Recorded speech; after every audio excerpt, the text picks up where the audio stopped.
los últimos años la cantidad de adolescentes imputados por cometer delitos alcanzó niveles históricos. Vamos a repasar cifras. En 2023 fueron 1.232 los menores detenidos y fue la cifra más alta desde 2012, cuando comenzaron a realizarse los registros que se usan hoy en día. También aumentó el porcentaje de adolescentes privados de libertad vinculados con el narcotráfico, un tema que preocupa a las autoridades, que ven al crimen organizado como un problema nuevo dentro del sistema penal juvenil, que se suma a un colapso en la infraestructura y la falta de planes para su rehabilitación sobre todo. Con el cambio de gobierno fue Jaime Saavedra quien asumió como presidente del INISA, el organismo descentralizado que se encarga de los adolescentes que están en conflicto con la ley. Hay que recordar que Saavedra dejó su cargo como asesor de la Dirección General del Servicio Penitenciario Bonaerense del Ministerio de Justicia y Derechos Humanos de la provincia de Buenos Aires, en Argentina, para asumir este rol. Antes venía del viejo Patronato Nacional de Liberado, que de alguna forma se metamorfoseó en la Dirección Nacional del Liberado del Ministerio del Interior. Es decir, una persona que está muy consustanciada con el mundo penitenciario y ahora puntualmente con la minoridad infractora. Jaime, bienvenido, ¿qué tal? Bueno, muchas gracias por la invitación. La verdad que es un gusto estar acá, hace mucho tiempo que no venía. Yo recordaba que lo mismo, la última vez que habías venido, si no me equivoco, fue con Luis Parodi. Él ya había dejado Punta Rieles y los invitamos a los dos como para conversar sobre el sistema penitenciario de una forma más generalista y no tanto a partir de una coyuntura especial, ¿no? Sí, y pues es que yo siempre recuerdo que escuché el primer programa de ustedes, Fácil Desviarse. Estaba en Atlántida con mi familia y escuché el primer programa. Dije, a estos botijas le va a ir bien. Y no le emboqué. Un poquito. Bueno, más o menos. Resultados de todo tipo. Ya nos vamos a meter con la minoridad, pero aprovechemos porque tenemos como noticia, si querés, del día, de la semana, probablemente del mes, ¿no? La muerte de estos 4 privados de libertad en el Comcar, en el módulo 11. Vos en este momento no estás trabajando con este tema, pero sos una persona que conoce mucho el sistema penitenciario. Hubo mucho ruido en estas horas, ¿viste? Pase de facturas, políticas, ¿no? Uno que te dice la LUC, otro que te dice en realidad la desprisionalización. Dame tu perspectiva sobre este tema, que no es nuevo. La muerte de reclusos en Uruguay no es nueva. Tampoco es nuevo la muerte de reclusos en un incendio. Sin embargo, estamos como permanentemente debatiendo y discutiendo a veces los mismos temas. Me gustaría conocer un poco tu perspectiva sobre este episodio.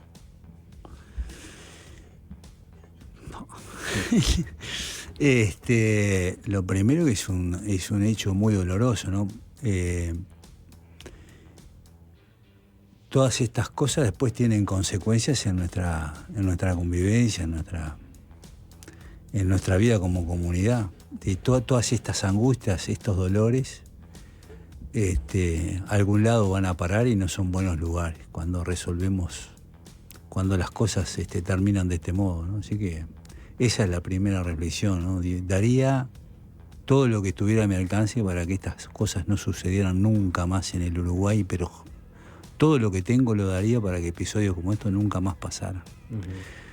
Esa es la primera reflexión. Y la segunda, porque hay compañeros y compañeras y hay autoridades, me imagino que trabajando duramente para ver cómo resuelven este entuerto. La única consideración que yo pienso, yo me concentraría en ver cómo hacemos para resolver la ecuación Comcar, porque nosotros hemos elegido lo que yo en algún momento llamé perimetritis. Construimos plazas en el Comcar porque disponemos del perímetro, es decir, el terreno del Comcar es grande, es nuestro, no lo tenemos que pagar, entonces creamos más plazas ahí. Y entonces esa no es una razón, no es una buena razón penitenciaria. Vos decís que tenemos un territorio específico que y es una gran tentación. No sé cuántas hectáreas son 3 hectáreas, 15 hectáreas, no me acuerdo ahora. Y todos quieren poner gente ahí. Entonces, como no tenemos que comprar terreno y precisamos plaza, vamos aumentando las plazas en el Comcar. Y claramente no nos ha dado resultado eso. No nos ha dado. Y además no es una razón penitenciaria, es una razón de carácter económica, que es legítima, pero no es claramente no es suficiente. Esa es la única. El módulo 10 y el módulo 11 se construyeron en el 2014 en el CONCAR y han sido sin solución de continuidad una vez que se completó su disponibilidad y se pusieron en funcionamiento. No han parado de ocurrir desgracias. No han parado de ocurrir desgracias. Han sido verdaderos agujeros negros donde ha sucedido de todo. Entonces, esa es la reflexión que vos pondés el foco ahí en el CONCAR.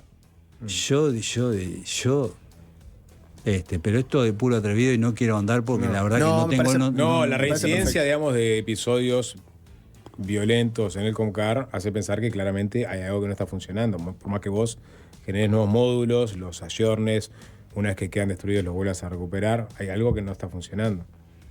Porque da la sensación esta, ¿no? En términos generales, yendo más allá del episodio, sobre que, repito, no me parece que corresponda que yo haga ninguna apreciación. Pero sí esta reflexión más de carácter general que vale para adultos y vale también para la privación de libertad en general. Más que pensar en las celdas, nosotros tenemos que pensar en el proyecto de revisión. ¿Qué es lo que queremos hacer? ¿Qué plan tenemos? ¿Qué programa tenemos? Y después, recién ahí, pensar qué edificio precisamos. Ese es un poco.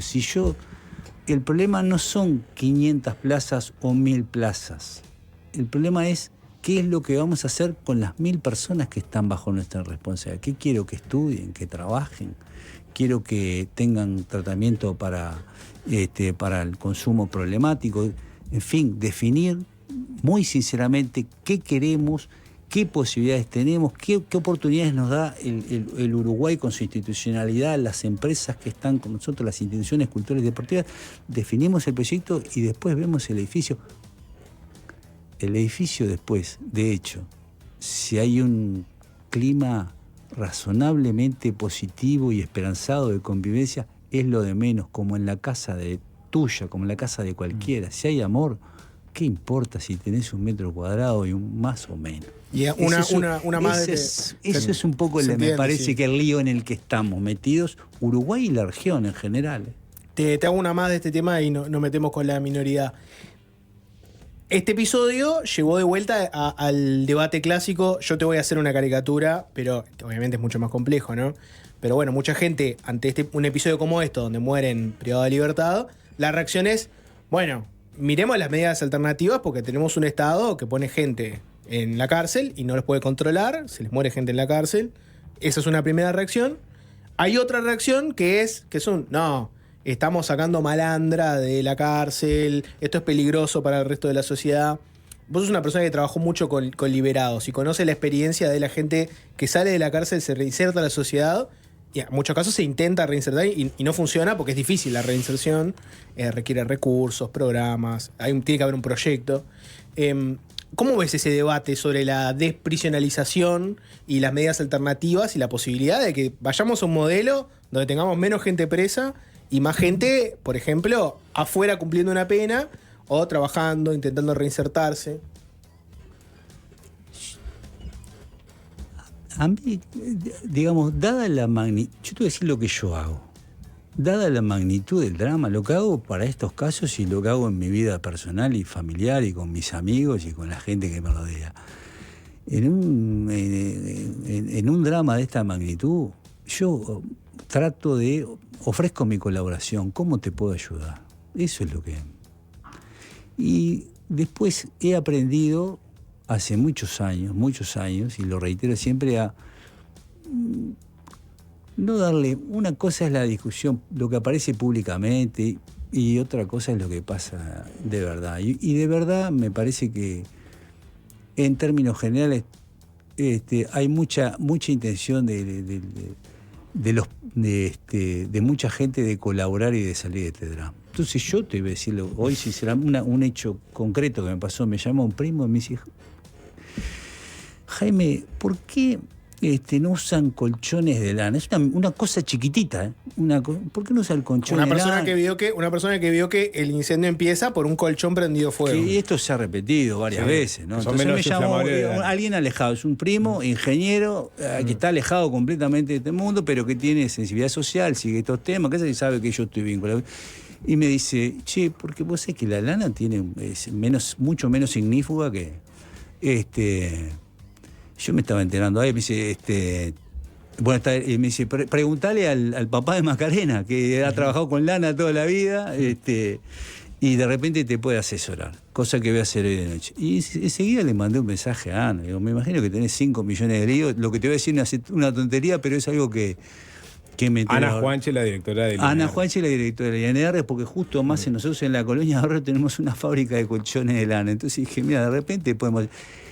Pero esta anécdota cortita para decirte algo que siento en mi corazón todos los días de mi vida enfrentado a estos dramas humanos. Colaborá.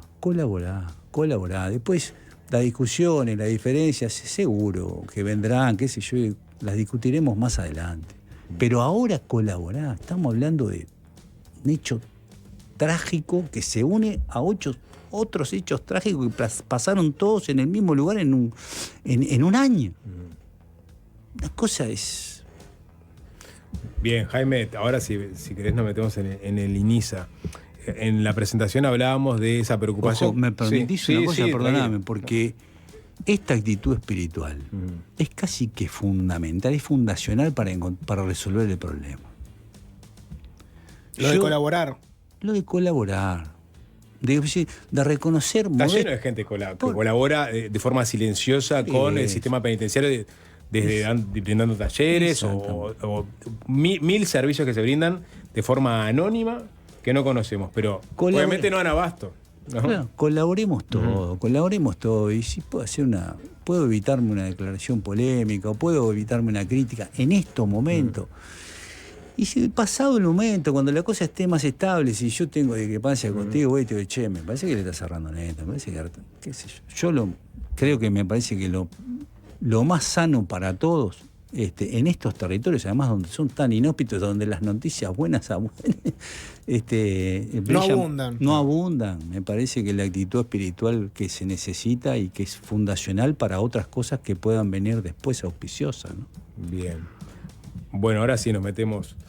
No, te decía que en la presentación hablábamos sobre esta preocupación, entendible, sobre, digamos, la minoría infractora y el narcotráfico, ¿no? Como es una cosa que se empieza a reproducir. Y en ese sentido, charlando el otro día contigo, después en el Observador se avanzó la noticia, aparece, porque esto capaz que tiene que ver sobre un fenómeno emergente que capaz que hay que detener a tiempo. Aparece la noticia de que había 5 jóvenes brasileños detenidos, cumpliendo condena acá en Uruguay, por tráfico de drogas, de armas y también por homicidio. Es decir, jóvenes menores que entran por la frontera, cometen los crímenes acá y terminan presos acá. Esto incluso ameritó que el cónsul de Brasil en Uruguay pidiera una reunión de urgencia contigo, que no sé si se dio o no, ya se dio. Sí. Contanos un poco sobre esta situación. ¿Es una situación que nos tiene que preocupar? ¿Se están ocupando? ¿Es una situación que es aislada? ¿O es algo que puede ser un fenómeno emergente que puede extenderse? Nosotros tenemos 7 extranjeros privados de libertad en el INISA. 5 son brasileros, algunos con delitos muy complejos y presumiblemente vinculados a bandas narcos pesadas del sur de Brasil, ¿no?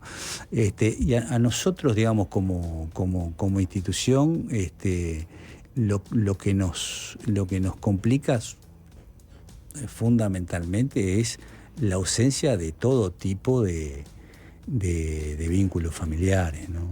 Porque nosotros, la pena la van a tener que cumplir toda acá en la prisión. Han participado de episodios que que son algunos de ellos bastante conmovedores, así que son un perfil psicológico muy peculiar. Conmovedores por truculentos. Sí, por truculentos, sí, cosas espantosas han penalizado, homicidio, doble homicidio, hay uno por triple homicidio, es una cosa que siendo menor de edad, esa cabecita y ese corazón. ¿Son sicarios, por ejemplo? Sí. Bueno, yo no conozco, todo parece ser, presumiblemente sea esa la situación. Pero quiero decir, a menor de 18 estás en esa historia, en un país ajeno, es muy difícil lo que uno puede hacer, ¿no? Siendo realista, el pronóstico es reservado. Y los tenés acá hasta que termine la pena, recién después de ahí los vas a poder expulsar del país, porque como son crímenes gravísimos no pueden quedarse acá en virtud de lo que definió la LUC. Entonces, tenemos que encontrar no tienen familia, decías. Claro, sí, o familias que no los pueden visitar. Entonces nosotros tenemos que tratar mínimamente de que ese agujero negro empiece a surcirse por algún lado para hacer más llevadera para todos, porque son bombas de tiempo. Imagínate vos solo, durante muchos años, en un país que no conocés, donde no tenés ningún afecto, donde nadie te puede visitar, donde no tenés dónde agarrarte. Sos una bomba de tiempo. Esa es la verdad. Entonces, pero bueno, rápidamente, esto una colega de ustedes me hizo una entrevista, se planteó este tema en el marco... Carolina de Elisa. Carolina de Elisa, en el marco de otras preocupaciones que ella tenía, y el cónsul de Brasil y su equipo técnico rápidamente se contactaron con nosotros, y ya hay una agenda de trabajo en común, así que con un espíritu súper constructivo. La idea es encontrar a los familiares allá. Es hacer todo lo posible para que la privación de libertad esta, que va a ser muy peculiar, transite del modo más razonable que sea posible. ¿Ellos se conocen entre ellos o no? ¿O conviven? Bueno, hay dos que están... Hay dos parejas y otro que está en otro hogar distinto, digamos. O sea que se conocen. Y bueno, arreglar también hay un tema de documentación, pero que también lo vamos a ir resolviendo, así que, en fin, estamos trabajando para... Pero lo más preocupante es el signo de los tiempos, es el fenómeno ¿no? A eso quería ir. O sea, tenés a personas que vienen a cometer homicidios, a Uruguay, menores que caen presos. Claro. Ahí tenemos un drama. La pregunta, es una emergencia. Ahí tenemos un drama, lo mismo que el tema de la cifra, que yo los manejaba el otro día públicamente en una actividad que hubo de Gurises Unidos en el Parlamento. Del 2020 al 2025 se dispararon las cifras de los gurises y las gurisas que nosotros tenemos por tráfico de estupefacientes en privación de libertad y en medidas alternativas también. Así que ahí tenemos, la verdad que... Se dispararon, decís vos. Sí, ahora no me acuerdo ahora los números concretos, pero después sí los paso, pero sí un incremento muy importante. Y la verdad que eso es un problema que nosotros tenemos como sociedad, ¿no? Es decir, nosotros tenemos esto en un gurisito que tiene que estar yendo al liceo, tiene que estar estudiando, tiene que estar corriendo novias y novios, tiene que estar divirtiéndose, haciendo cosas que es lo que hace el adolescente, y hoy están metidos en esa actividad, y esa actividad es creciente, es decir, cada vez hay más personas que están vinculándose a esa actividad. Cada vez hay más, pues está bueno contar un poquitito de eso, porque... Estamos hablando de la adolescencia que es sometida a medidas socioeducativas. Exacto. Si nos vamos unos años para atrás, probablemente en la agenda mediática, y bueno, estábamos hablando de menores infractores, estábamos hablando de la baja de la edad de imputabilidad, de casos de menores donde decíamos, bueno, los adultos los envían a cometer crímenes a ellos, los entregan desde chicos, los captan. Y en la agenda mediática se abandonó un poco eso. ¿Cómo caracterizarías vos la realidad actual de hoy? Porque ahora que me decías, se disparó los menores que están recluidos por tráfico de estupefacientes. Lo que pasa es que yo me encontré, lo que ha pasado, que ha sido una gran noticia para el país, es que el INISA se ha estabilizado mucho. Entonces, hasta el 2014, 2015, teníamos muchos gurises en privación de libertad, y conflictos muy importantes en la vida interna de los centros. Estuvo unos años antes episodios de fugas reiterados que nos Tenés razón, que me olvidé decirte que seguramente estuviéramos también hablando de fugas, de conflictos. Exactamente. Y ahora eso se estabilizó se estabilizaron varias cosas. El INISA está estabilizado, está en un periodo más de calma interna. Hay menos gurises, se pasó de 700 y pico de gurises en privación de libertad a 360. Esto varía todos los días, pero... Y tenemos gurises y gurisas en privación de libertad menos que los que tenemos en medidas alternativas. Ese es otro gran dato que el Uruguay tiene. Hay más en medidas alternativas que en privación de libertad. Y hay un sistema de justicia que acompaña mucho al INISA. Es decir, hay 2 jueces especializados en Montevideo que recorren los centros, que nos ayudan, que nos aconsejan, que hablan con las familias y que hablan con los chiquilines, que los rezongan en audiencia. Hay como una cosa mucho más personalizada que favoreció esta estabilidad del INISA. Y ojo, yo ya lo he dicho y lo reitero, yo no conocía a nadie y me sorprendí, porque en el INISA nosotros conocemos el lado oscuro, el lado asociados a los conflictos que ya han pasado, pero hay un sector muy luminoso, de gente muy preparada, muy calificada, educadores, profesionales, administrativos, que lo quieren mucho al INISA.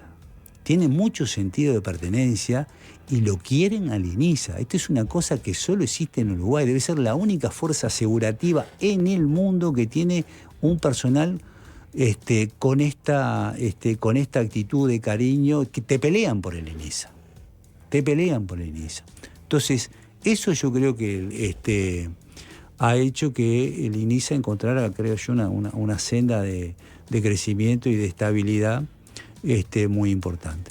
Y hay algunos desafíos, ¿no? Entonces yo creo que eso el INISA ha salido ha estado lamentablemente, yo lo he dicho, en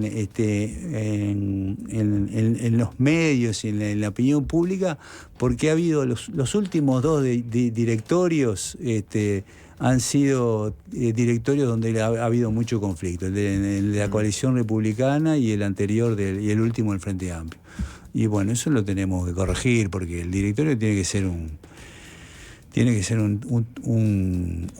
territorio de mucha paz y de mucha piedad, porque si en estas instituciones sobre todo, ¿no? Si yo ando a los ladrillazos con mi mujer, mis hijos la van a pasar mal. Y en estas instituciones eso más que nunca. Es una institución que repetidas veces tuvo informes negativos donde se hablaba de trato inhumano, tratos degradantes. Bueno, y ese tema, ¿con qué agenda llegas con respecto a eso? Porque me imagino que es una de las cosas, ¿no? Los informes han mejorado mucho. De mucha observación el crecimiento es indudable. De todos modos, lo que ya empezamos con una agenda de reuniones semanales con la Institución Nacional de Derechos Humanos, que empezó hace 2 semanas, y nos vamos a seguir encontrando todos los meses con las autoridades de la Institución Nacional de Derechos Humanos y sus equipos técnicos, y lo mismo de parte del INISA, para hacer una lista de tareas. Esto es bien sencillo, ¿no? Son ecuaciones de 5º grado lo que hay que resolver. Tenés que hacer esto y esto, y nosotros tenemos que todos juntos ir a levantar esas observaciones y que no quede ninguna. No hay ninguna razón para que quede alguna en pie. Uno de los desafíos que es clarísimo que lo tenemos que resolver, y que yo creo que estamos en condiciones de resolverlo, es el tema del déficit de infraestructura que nosotros tenemos. Acá, en algún momento, por razones que desconozco, se construyeron 2 centros que quedaron rápidamente en condiciones inadecuadas para que vivan los gurises y las gurisas que están bajo nuestra responsabilidad y para que trabajen los funcionarios y las funcionarias que están trabajando en esos centros. ¿Cuáles son las condiciones inadecuadas? Y bueno, lugares que se llueven, cosas que están rotas, lugares que se inundan. Nosotros tenemos lugares donde hay funcionarios y funcionarias que cuando llueve mucho trabajan con el agua en los tobillos. Eso no puede ser. Nosotros naturalizamos las malas condiciones de trabajo de los funcionarios y las funcionarias y eso está mal. En las cárceles, por ejemplo, sabemos todos que es muy difícil tener una información absoluta, pero hay un hacinamiento donde hay presos que duermen 5 o más en un mismo lugar, no tienen colchones, En el caso de las condiciones de reclusión de los menores, ¿cuáles son? Bueno, esto que te estaba detallando. Nosotros tenemos, por decisiones constructivas que se tomaron en algún momento, se hicieron edificios que no fueron funcionales, que no resultaron. Nosotros tenemos que rápidamente empezar a trabajar, y lo vamos a hacer, si Dios quiere, a mitad de julio, principio de agosto, a recuperar todas estas cosas que tenemos que recuperar. No con construcciones nuevas. Vamos a arreglar modesta y dignamente las cosas que tenemos, con la plata que tenemos, y después todos vamos a cuidar. Uh-huh. Ese es otro leitmotiv que tiene este viejito. No están pidiendo presupuesto. Nada. Con la plata que nosotros tenemos que arreglar todo lo que sea necesario para que los gurises y las gurisas vivan en condiciones dignas, y para que los funcionarios y las funcionarias trabajen en condiciones dignas. No hay excusa. Y si hay alguna cosa que no podamos resolver, no va a ser porque no lo intentamos, sino porque nos subimos al ring y perdimos. A veces uno se sube al ring y pierde, pero bueno, eso es un resultado nomás. Pero la gente te tiene que ver peleando. Pero por ejemplo, si te pregunto, déjame completar la respuesta. Sí, después tenemos en la Colonia Berro un problema similar, pero por la vejez de los edificios. Y porque hemos sido ineficientes. Otra cosa que yo señalo con toda claridad. Nosotros tenemos presupuesto que no hemos logrado que impacte en las condiciones de vida de los chiquilines y las chiquilinas y de los funcionarios que trabajan. Pero el presupuesto está. Nosotros tenemos $1,5 millones del año pasado que no ejecutamos, más $1,5 millones del presupuesto de este año para inversiones. Es una montaña de guita en cualquier parte del mundo. La plata está. Tenemos que arbitrar las cosas para que esa plata esté y se arregle con este criterio. No voy a hacer una radio nueva, voy a agarrar esto, lo voy a pintar, lo voy a arreglar, vamos a ver qué necesitamos entre todos, discutamos, precisamos un baño, precisamos un enchufe, lo que sea, y después arreglamos y cuidamos. ¿Qué es esto de que yo armo una cosa nueva con la platita de los uruguayos y a la semana la tengo destruida porque hay 3 nabos o navas que se les ocurre que está bien... Jaime, pará, porque ahí metiste el concepto de me subo al ring y de la pelea, ¿no? Sí. Y ahí se disparan muchas preguntas. Una es la de cuidamos. Bueno, ¿cómo haces para vos trasladar esos valores a los internos para que cuiden las instalaciones? Y tiene que ver con una propuesta socioeducativa mucho más amplia, quizás más focalizada, guacho a guacho, guacha a guacha, no sé cómo trabajarán. Pero lo que me imagino que los desvela a ustedes es saber cómo salen de ahí, ¿no? Y ahí capaz que necesitas algún indicador, por ejemplo, de reincidencia. No sé si tenés algún indicador de reincidencia. Sí. ¿Y cuál es el indicador de reincidencia? El indicador de reincidencia del 40%. ¿Y a vos qué te dice ese indicador? Yo lo que pasa es que ahí a mí no me gusta. Uh-huh. Yo no quiero que vuelva nadie. Yo, digamos, lo que yo quiero es armar una mochilita. Uh-huh. Para mí, lo voy a hablar en plata para que no se entienda el que no se escucha alejado de este tema.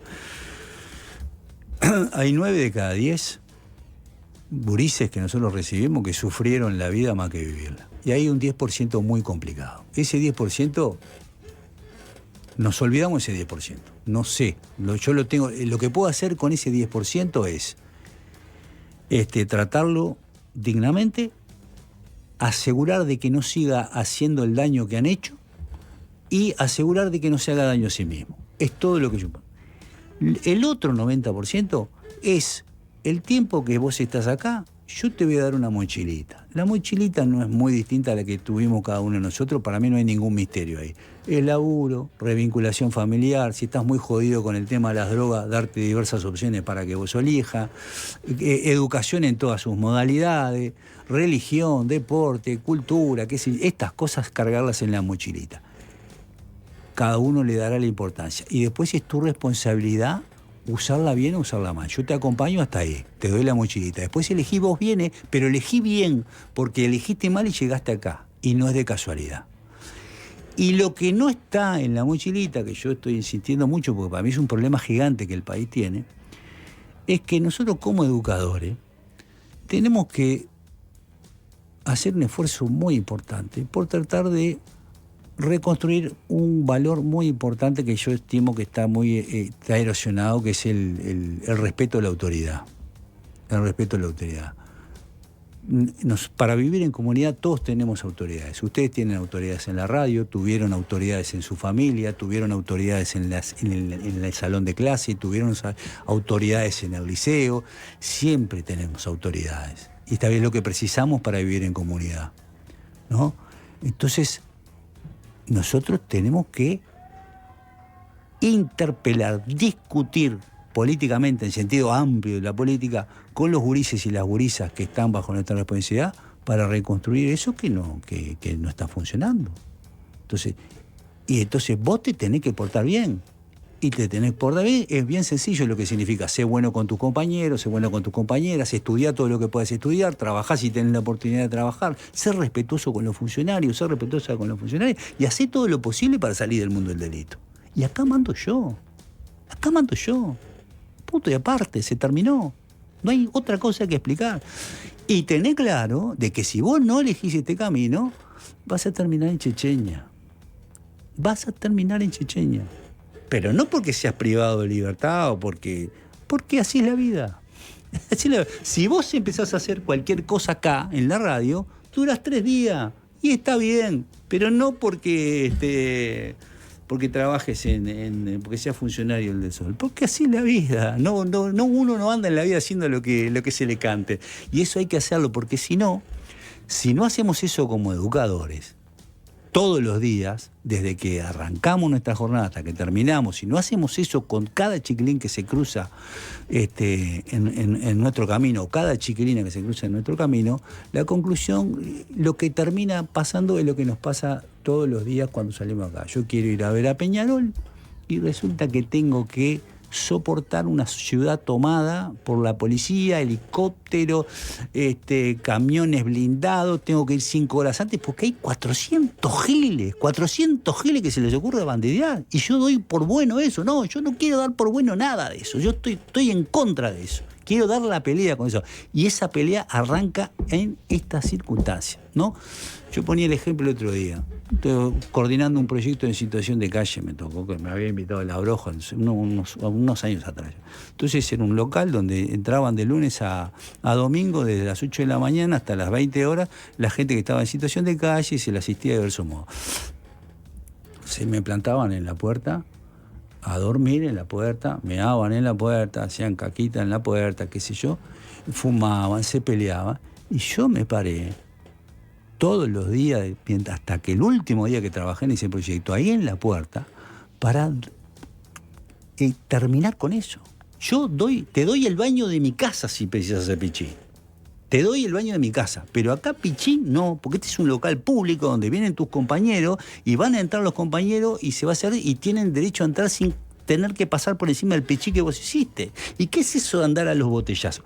Pero esto es muy importante porque hay que poner el cuerpo. Hay que poner el cuerpo y hay que poner el corazón y hay que ponerle el convencimiento de que estamos en un mal momento y que tenemos que entre todos reestructurar esto. Y a mí me da la impresión de que en la mochilita la reconstrucción del sentido de autoridad es casi que nos va la vida, porque si no, podría poner miles de ejemplos, como otro ejemplo que me parece absurdo. El papá o la mamá que resuelve que es correcto ir a pegarle a la maestra. ¿Dónde está? Porque no le enseñó Estamos mal. ¿Y qué pasa? Porque vos decías, probablemente tengamos 10% de chiquilines que están muy jodidos. No te lo van a, no creo que te lo vayan a expresar así, ¿no? Pero ¿cómo le entras a un menor que básicamente su vida es el mundo del delito? Mi padre fue narco, mi abuelo fue narco, yo estoy en una guerra de bandas, yo ya estoy señalado además por una banda enemiga, eventualmente capaz que me vienen a dar. Y mi vida va a ser el mundo del delito. Yo no me voy a reinsertar nunca a la sociedad habitual, no voy a tener nunca un trabajo común. Estoy acá en el INISA y mirá que mañana voy a volver a esto ni siquiera es que yo realmente elija esto. Es la vida que me tocó y bueno, no tengo otra. ¿A ese cómo le entras? No, ahí sí. No hay chance ninguna. La única no hay chance.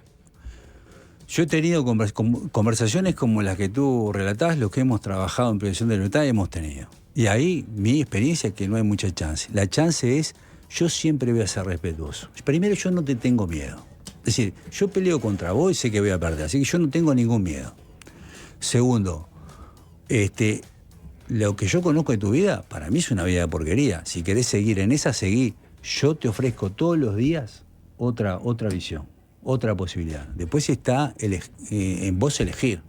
Después está en vos elegir. Yo no voy a elegir por vos. Te voy a decir una cosa, sí, que hay en esas conversaciones, en ese cuadro que es muy doloroso y desesperanzador, me ha tocado también participar de alguna conversación esperanzadora, que es aquel que te dice, yo estoy así, voy a ser así toda mi vida, qué sé yo, que el otro, pero no me gustaría que mi hijo o que mi hija siguiera el camino que va.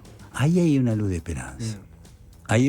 Pero, como yo siempre digo, uno es un modesto carcelero. Yo puedo opinar de las cosas que yo vivo de la puerta para dentro del inicio. Lo demás no.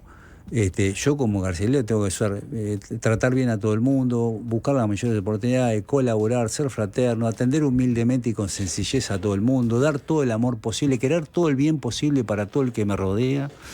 Y si alguna vez la política dice, vamos a preguntarle al hombre a ver qué piensa, entonces dar mi mejor opinión, pero... Bien, bueno, por lo pronto te pusieron ahí al frente del INISA. Jaime, si te parece, hablamos en 1 año y medio por ahí. Buenazo, ¿Sí? A ver cómo viene la cosa. Siempre un gusto. Gracias, Siempre un gusto. Es fácil desviarse.